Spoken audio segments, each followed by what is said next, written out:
So Kenya's pregnant. Oh, that baby is going to have the most annoying mother on earth. But I think that she'll try to do a good job. Will she leave the show because she just doesn't want that energy around her anymore? That's a lot of money to walk away from. That's a lot. But Kenya's never really spent money on clothes or jewelry. So, and that little rental car that she has, she make enough money to take care of that. So I don't know. She might have put enough coin away to retire, or at least retire from getting on our nerves. And I'd love that. I would love that. I would be happy if she got a spinoff so that way I would know where and when to ignore her. That way I don't have to worry about looking at it because it's like, oh, you're gone. Cardi B also has come out with her pregnancy. Yeah, I mean, once you start getting too fat, you got to fess up that you're knocked up. It's okay. We're happy for you. Cardi, I wish you had picked a better father, but I'm sure little dinner set is going to be a fabulous baby. Have I listened to Cardi B's album yet? No, but I will. I will probably do that on Tuesday. I might even do a review. That Be Careful song, I didn't like. It reminded me of Cash Doll, and I don't like those talking rap songs. You really got to tell a good story for that. You're not R. Kelly. This is not Trapped in the Closet. And that was a moment we don't need to revisit. But I'm happy for her. I'm happy people are enjoying the music. I like it when people enjoy music. So if you like the album, let me know what tracks you like. But yeah, Be Careful wasn't for me. But it might be for you. Now we got to talk about Tyrone for a moment because, I mean, what he did was foul, disgusting, despicable. However, his mastermind is a thing to behold. I personally feel, now this is just how I feel, these are just my thoughts, this is just my conspiracy theory. I think that we're dealing with a law student, right? I think that he is very intelligent and he read the school charters, bylaws, all the stuff having to do with financial aid, found himself a loophole where, oh, students can submit their own grants, and as long as someone approves it, you get the money. I think the approval was legal but unethical.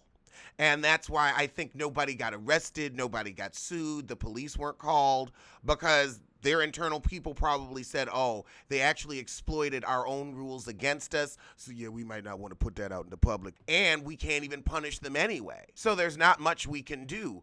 Also, because it was legal, they couldn't put people's information out.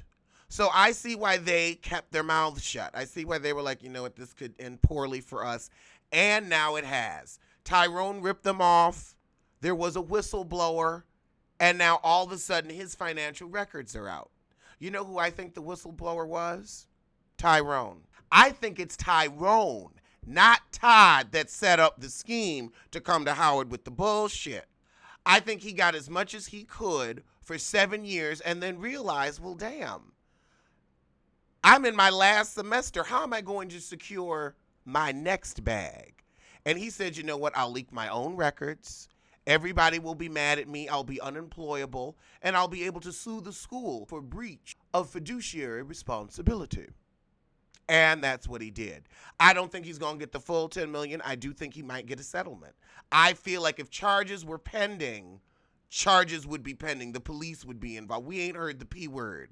We ain't heard the I word. Not a real investigator, not a federal investigator. So the fact that no government entity seems to be involved leads me to believe that some type of legal loophole was exploited. So I think that he is the original, the real Todd setting up schemes to bring people to bullshit and to bring him the coin.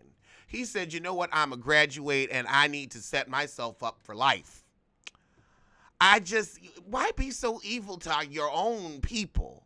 I mean, shit, go steal from some white people. They got it. I promise you, they got it. And also, if you're this damn brilliant at setting shit up, why couldn't you do something legal? I feel like most criminals, if they put the effort and the energy into doing something legal that they do into something illegal, they would get better profits and better rewards. I don't know what's going to happen with Tyrone the scammer, but it'll be interesting to see that future. Sheree Whitfield was fired. Thank God. Thank God. Because you only had enough camera time for friend of the show anyway. We saw Marlo more than you. We liked Marlo more than you. Marlo brought more than you. Now, I want to know how you are going to sell that mold-infested edifice known as Shito Shit Ray. Because the house is ugly. The house is ugly on the outside. The house is ugly on the inside. You can tell this house is about grand. It's not about actually having a nice home. So ain't nobody gonna want that white elephant. Not nobody. And I would say you can't afford the note, but it's not like you pay that shit anyway. So I don't know what you're going to do with a house filled with toxic mold, liens, and no man. But 2022 isn't that far away. Oh, wait a minute, it's 2018, it is. And you ain't got shit to do. You ain't got a t-shirt to sell, you ain't got fitness shit, don't nobody want your tired little sweatshirts. It's Toodles Toots, and I really hope this is the last time. I want you to drop out of the public eye like you dropped out of college. All right, well, let's get to Black Ink Crew. Sky. You know what? I ain't telling nobody what to do with their uterus. I am not a Republican, so, girl, if you want to get pregnant,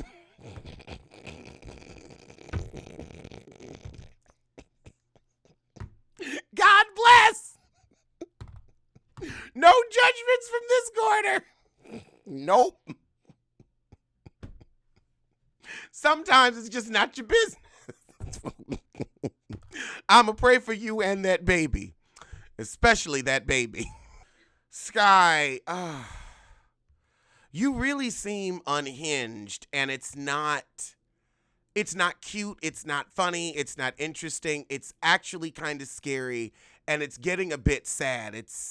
I don't like this plot line. I don't like this. Like, you're doing too much with a silly show. This is not about real people and real problems. This is about bullshit tattoos and hood booger antics.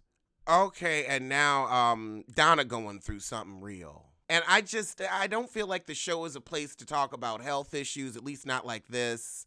They just could have done it better. I don't like to see serious shit messed over, which is why I don't talk about serious shit here. That's why it's always some jokes, it's always some bullshit. I don't talk about the sad stuff because the rest of the world is for that. This is the happy place. So we got to fast forward through half this damn episode. Okay, so Teddy and Caesar are looking for Walt. West 126th Street, Broadway and Old Broadway. I know exactly where that is. Walt can't afford to live over there. They always trying to snow us on this show. Actually, no, it's not the projects. It's not the projects. The projects are on the other side of 125th. Don't you fucking lie to me. This is Broadway. These are the projects. This is 126th Street. Wait, are there nope, the projects stop. Do they stop at 125th? Maybe I'm wrong. No, they do. They stop at 125th because then it's an industrial zone from 125th to like 135th, and there aren't any houses. It's all factories. And then there's that, don't tell me about my fucking neighborhood. Now, I'll tell you exactly what he mean, Teddy. So they gave the wrong address, but the right project buildings. I know them projects. Bought weed there more than a few times. But renting a room in the projects, they ain't paying them nothing at Big Fish.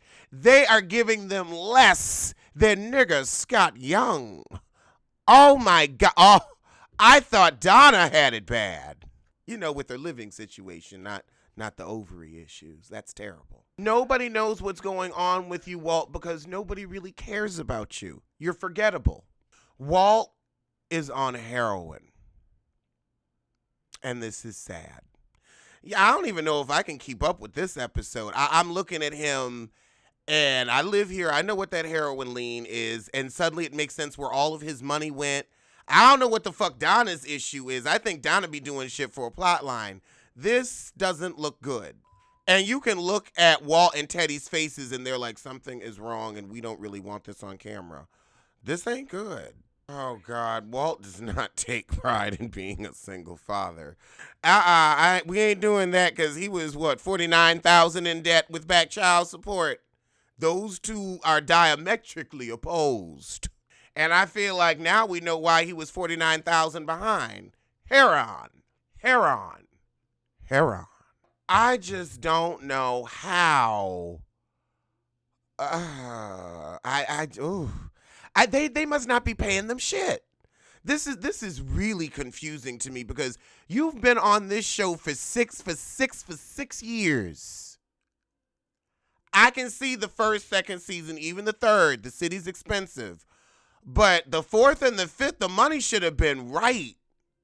Like you should have been able to get shit going by now. This doesn't make sense because we've seen how C's, Teddy, and Sky, they pussies are stepped up.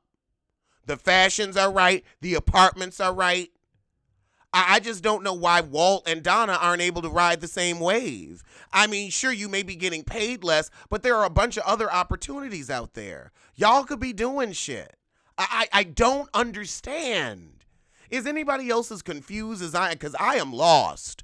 And I'm looking at Walt, and it's like the only thing that's going to explain this is drugs.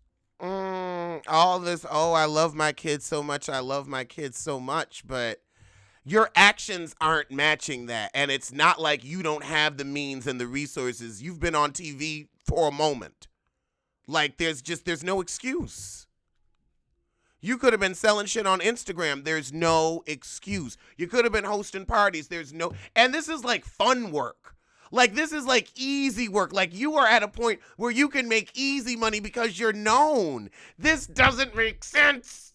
Okay, yeah, I'm not covering Sky and this pregnancy because you just don't seem to be taking motherhood seriously.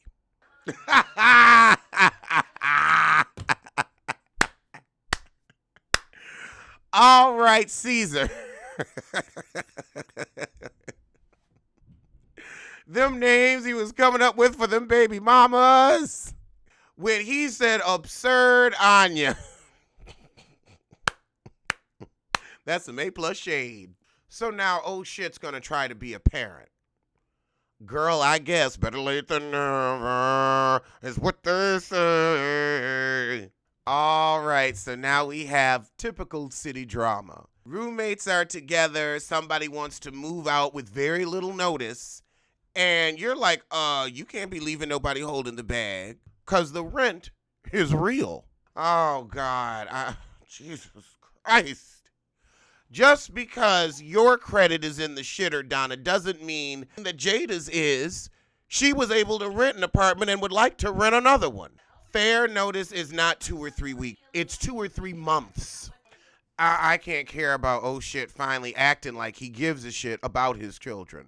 I feel like in 3-4 months, everything's going to be right back to where it started from. In the toilet. This is oh shit after all. Wait a minute. You are going to get Caesar to go to a gay bar to find you a Fast forward. Just fast forward. It would have been cute if they did it on I Love Lucy, but it ain't gonna work for y'all. And I'm sorry, but I doubt any sissy wants to donate his semen to you. Oh, well, Donna. I am impressed. This is a pretty tattoo. I like the artwork. I like the lines. I like all of it. You did a good job. This is very pretty. An addiction recovery. They ain't say Alcoholics Anonymous. They said addiction recovery. It's Heron. Okay, we got more oh shit and all the baby mamas. Fast forward. Oh, yeah, I gotta fast forward. I tried to slow it down for a minute, but... Well, oh shit. You had a baby with Kathy and you give her about $4 every 6 months. I'd be pissed with you too. See, oh shit, you should give her sole custody because you haven't been there in 11 months. We know. You've been living in California and Atlanta and Texas. You ain't even been here to visit. Oh, God.